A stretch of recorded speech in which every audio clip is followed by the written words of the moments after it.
very wonderful woman, actually. And I said, we were talking about drugs. You can't let people come through your country and come into the country. You know, I was not that nice, but they understood what I was saying. And she said something that really got me. She said, I said, you're not a big drug taking nation. And she said, no, we are not a consumer.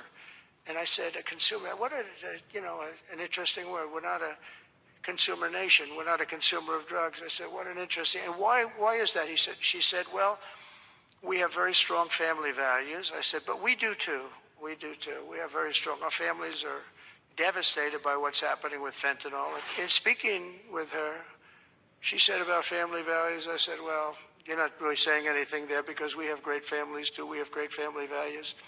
She said, plus we advertise a lot. I said, ooh, you mean you advertise about how bad drugs are? Yes, we do. We spend a lot of money on advertising. And I said, unbelievable. That was such a great conversation because we're going to spend hundreds of millions of dollars advertising how bad drugs are so that kids don't use them, that they chew up your brain, they destroy your teeth, your skin, your everything. And I thanked her for that. You know, I make so many calls and I never learn anything from anybody. I know everything and I never learn anything from anybody. And I spoke to this woman. As soon as she said it, she didn't have to say exactly what. I said, exactly. What a great idea. And I think we're going to have, and I saw pieces of it, we're going to go in with $100 million and then another $100 million initially. But I saw some of the ads and they are really violent. I said, you have to make them strong.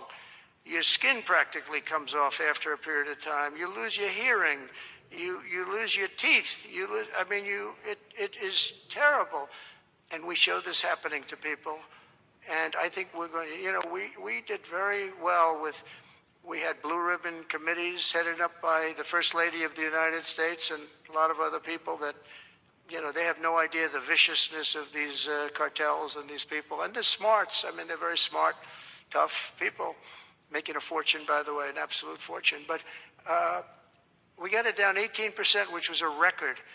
But 18% is not great when you think about it. I think we could get it down 50 or 55 or maybe even 60% with advertising. So she really gave me something. I was going to call her and tell her that she did, but now I don't have to call her because she's going to be seeing this right now.